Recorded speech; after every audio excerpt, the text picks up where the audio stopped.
Bonjour à toutes et à tous et bienvenue sur ce tuto numéro 8 qui est consacré à GIMP. Ce tuto est bien la suite du tuto numéro 7, donc vous voyez que bien que dans le tuto numéro 7, nous avons laissé le travail comme il est, comme ici, vous voyez bien avec les calques que nous avons appliqués et nos masques de calque. Donc vous voyez toujours bien qu'on peut toujours encore aller, et que j'ai bien détouré, et nous avons appliqué ici une image de fond pour mettre un ciel derrière. Vous pouvez aller chercher un autre bien sûr, je vais prendre un autre. Je vais prendre par exemple celui-ci, je tire, je vais dans mon masque, voilà. Vous voyez, on peut choisir l'image que nous voulons derrière. En plus, si je fais un recul avec mon contrôle et ma souris la roulette, vous voyez que l'image que je viens d'insérer, elle est plus grande, vous voyez, par rapport à son pointillé qui est ici. Donc, je peux encore jouer sur ce calque que je viens d'insérer en allant ici dans le déplacement, l'outil de déplacement. Et bien rester ici sur le déplacer, le calque actif. Calque actif, c'est bien celui-ci que j'ai cliqué. Donc, il suffit encore que je peux encore déplacer. Vous voyez, l'image. Vous voyez bien, le bord, il est là. Donc, tant que je ne dépasse pas ici le fond, je peux rester dedans. Sinon, il va me faire apparaître mon autre image qui est derrière. Vous voyez.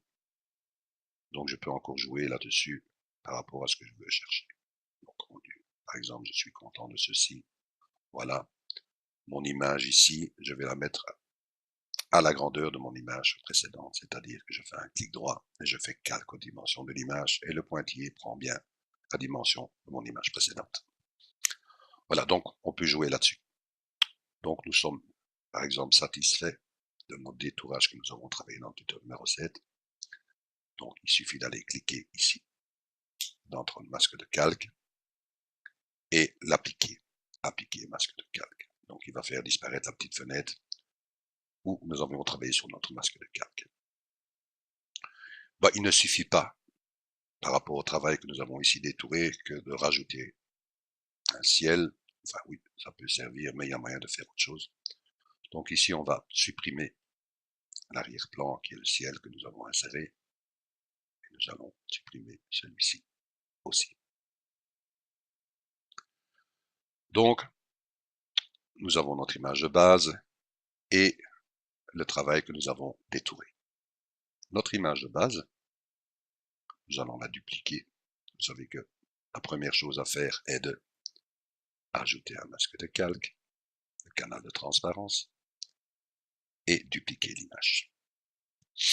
Donc, notre image de base, nous fermons l'œil, nous ne travaillons pas dessus, nous travaillons toujours sur les copies. Donc, cette copie, je vais la passer en premier plan. Donc, il suffit pour ça de cliquer sur la petite flèche. Voilà, elle vient en premier plan. Et nous allons travailler maintenant sur ce tuto sur les perspectives et les ombrages. Donc, on va donner une perspective au sol pour donner un autre rendu que par rapport à ce que nous avions fait précédemment, que je vais peut-être mettre uniquement un ciel. Donc, nous allons donner un autre rendu par rapport au détourage que nous avons fait. Donc, pour ce faire, il suffit d'aller dans l'outil de sélection qui se trouve ici. Vous voyez, sélection rectangulaire. Je travaille bien ici sur ma copie. Parce qu'elle est bien ici mise en gras, vous voyez, c'est plus foncé que les autres. Donc, je vais sélectionner une partie du sol que j'ai besoin. Je vais prendre, je fais un clic gauche, je reste appuyé avec ma souris, je tire ce que j'ai besoin. Je peux lâcher tant que je ne fais pas un clic au centre, ma sélection reste encore en actualité pour travailler dessus. Donc je peux travailler sur mes rectangles, ou ainsi de suite. Donc voilà, je dis je vais prendre un peu plus large, voilà. Je suis content comme ça. Au moment que c'est fait, je fais un clic au centre et ma sélection est attribuée sur mon calque. Que vais-je faire de cela? On va revenir de nouveau dans notre sélection. Ajouter un masque de calque. Décidément, on n'y échappe pas. Nous cliquons dessus, une fenêtre s'ouvre. Vous voyez bien qu'il demande soit blanc, on en revient toujours que le blanc, il le marque bien ici en opacité complète. Le noir qui est bien en transparence, nous l'avons vu précédemment.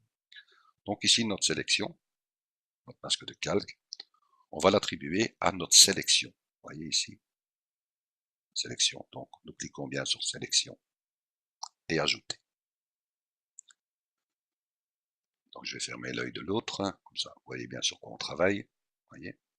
Donc, il a bien attribué mon masque de calque par rapport à ma sélection, c'est-à-dire qu'il a mis en blanc ce que j'ai besoin, en opacité, et tout le reste en transparence. On travaille bien sur cette image. Que vais-je faire de ceci? Nous avions parlé de perspective, donc cliquons bien sur notre masque de calque, pas sur l'image, mais bien sur le masque de calque.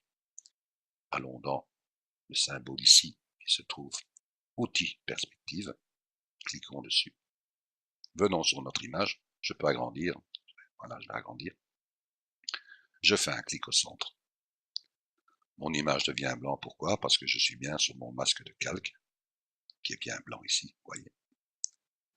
Et je vais agrandir la partie inférieure. Donc je viens ici, vous voyez, un petit carré qui est élaboré. Je viens avec ma souris, je fais un clic gauche, je reste appuyé et je tire. Mais je reste bien sur la ligne inférieure, vous voyez le pointillé, je vais bien rester dessus. Donc je tire vers la droite, là je reste bien sur mon pointillé. Je fais de même du côté gauche. Voilà, me semble bien comme ceci. Une fois que c'est fait, je fais transformer. Il y a une sélection flottante qui s'est mise ici. Il suffit simplement pour moi d'ancrer ma sélection dans mon masque de calque en cliquant ici sur la petite encre. Voilà, ma sélection a été faite. Une fois que je suis satisfait de mon travail, j'ai bien sélectionné mon masque de calque, j'ai bien fait ma sélection et j'ai fait ma perspective. Donc, je peux appliquer le masque de calque. Maintenant, je reviens ici sur ma copie de l'arbre que nous avions détouré. Je la passe en premier plan. Voilà.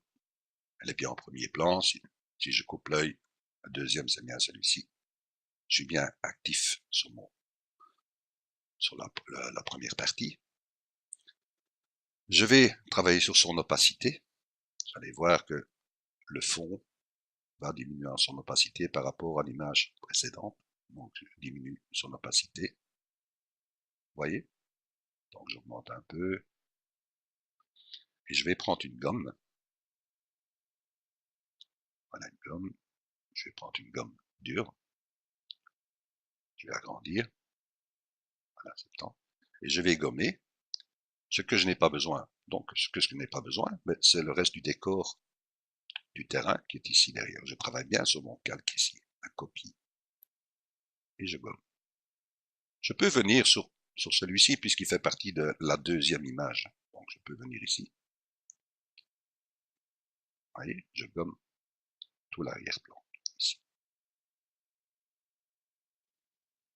Voilà.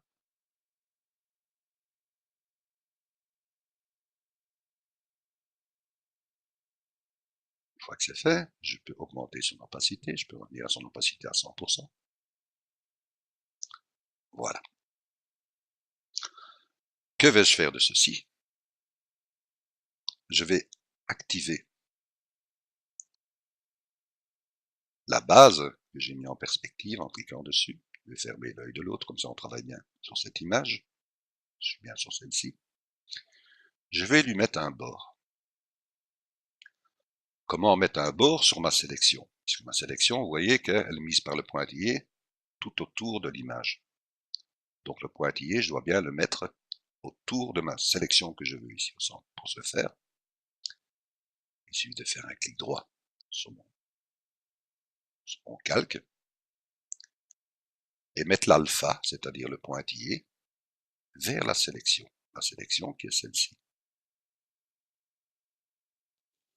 Donc vous voyez qu'il y a un pointillé qui s'est mis autour de ma sélection. Que vais-je faire de cela? Je vais lui mettre une bordure. Sur GIMP, il est tout simple d'aller mettre une bordure. Je vais dans ma sélection qui est reprise ici. Et vous voyez, bordure. Je clique sur bordure. Ils vous disent le nombre de pixels. Ici, par rapport à l'image, je vais mettre 3, donc je diminue ici avec la petite flèche. 4, 3. Je fais valider. et vous voyez qu'il y a une petite bordure qui s'est mise. Cette bordure, je vais la mettre en blanc. Donc, je passe ma couleur blanc en premier plan. Je vais dans mon outil ici, de remplissage qui est mon pot de peinture. Je regarde bien que je clique ici bien remplir toute la sélection. La sélection qui a été faite, c'est-à-dire ici le bord. Donc, je clique dessus. Voilà. Je vais avec mon pot de peinture et je clique dans la partie que j'ai sélectionnée. Une fois que c'est fait, il me suffit maintenant d'enlever tous ces pointillés en allant dans sélection et aucune. Voilà. Je vais faire y apparaître mon arbre qui est derrière en cliquant dessus. Voyez. Ici, vous voyez, j'ai encore une petite tache. Il suffit d'aller ici, d'aller dans la gomme et gommer. Voilà, juste ce que j'avais pas besoin. Ce que je vais faire maintenant, je vais donner un ombrage. Mais il manque quand même quelque chose à cette image, c'est-à-dire un fond. Donc, en allant ici dans notre image source, vous pouvez la mettre n'importe où. Hein. Nous allons créer un calque de toute façon. Moi, je l'ai mis ici en dessous pour comme ça, mon calque va se mettre juste ici au-dessus. Donc, je crée ici un calque en transparence. On en a parlé dans les tutos précédents aussi.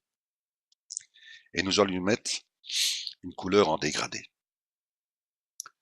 C'est-à-dire qu'on peut aller choisir, par exemple, un fond. On va aller choisir une couleur, par exemple, qui est gris clair, par exemple.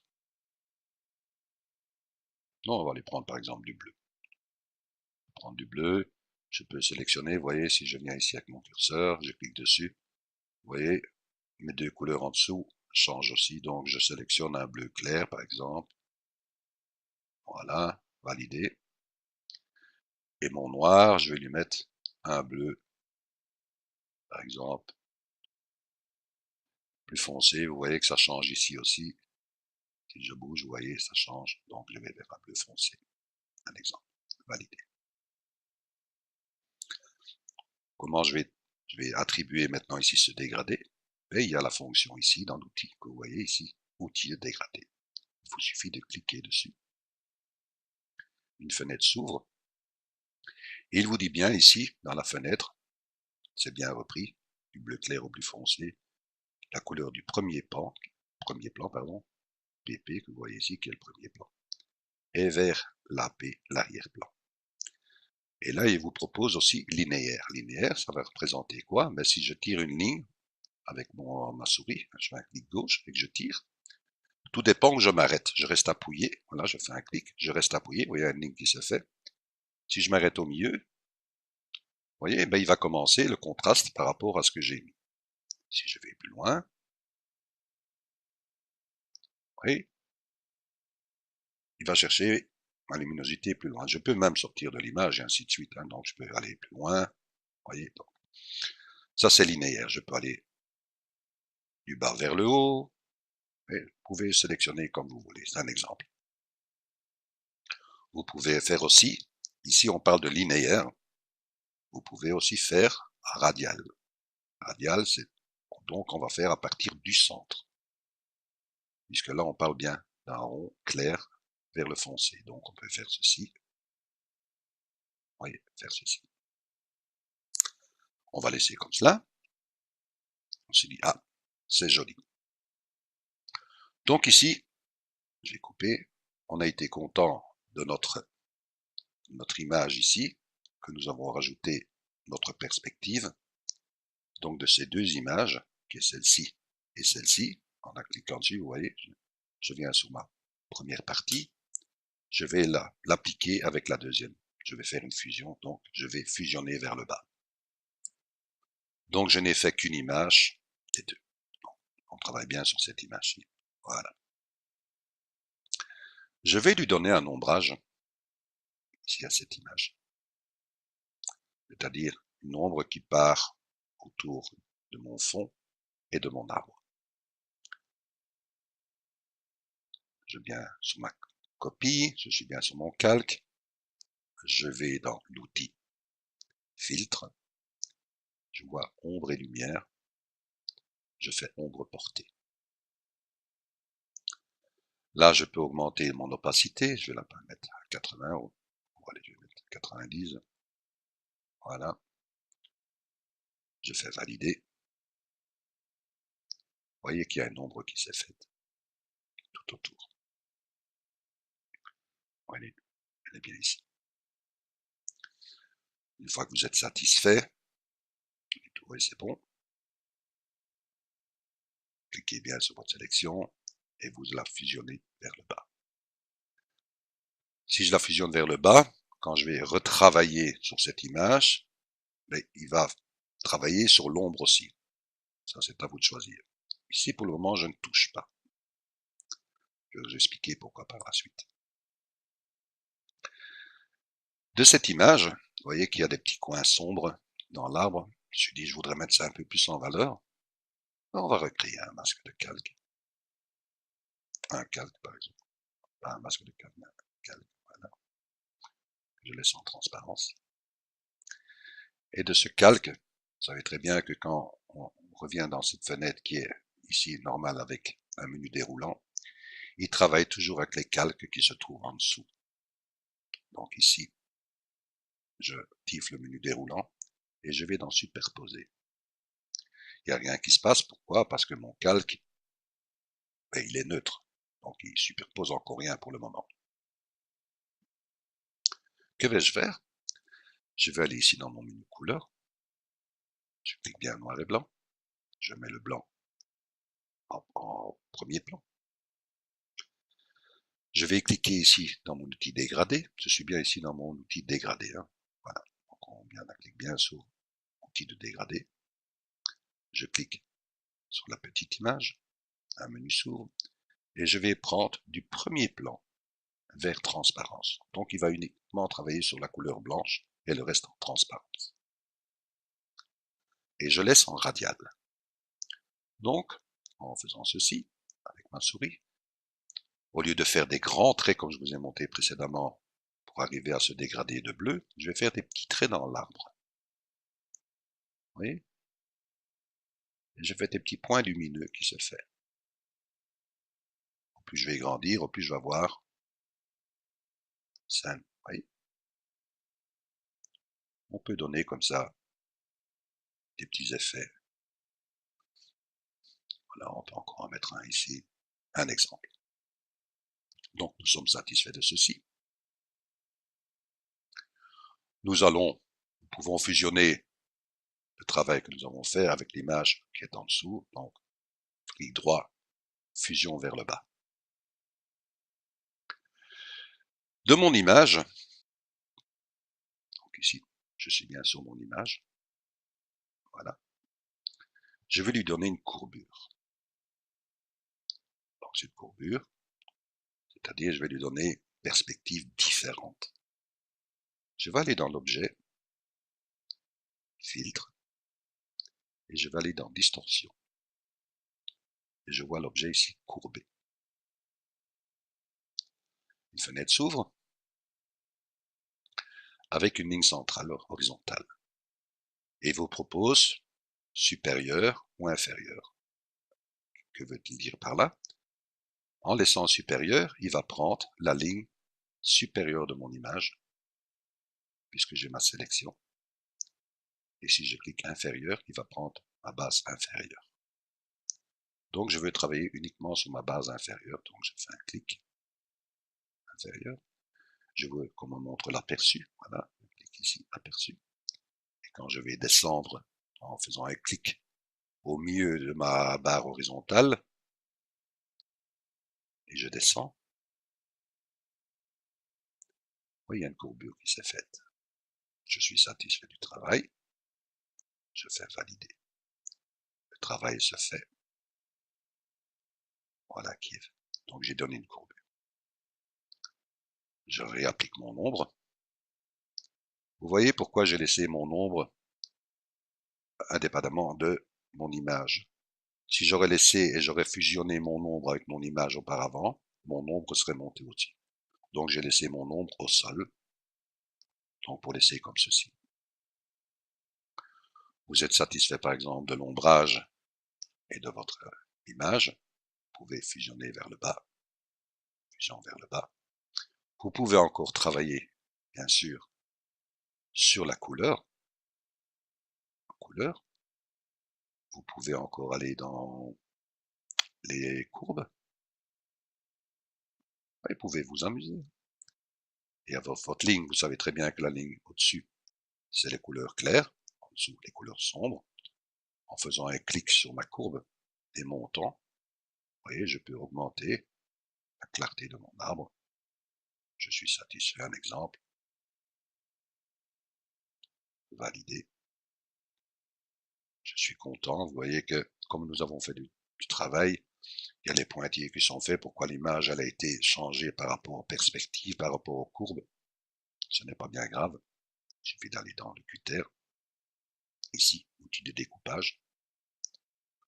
Nous sélectionnons la partie que nous avons besoin de l'image. Donc je dis voilà, je peux toujours travailler dessus, vous le savez, nous en avons parlé auparavant.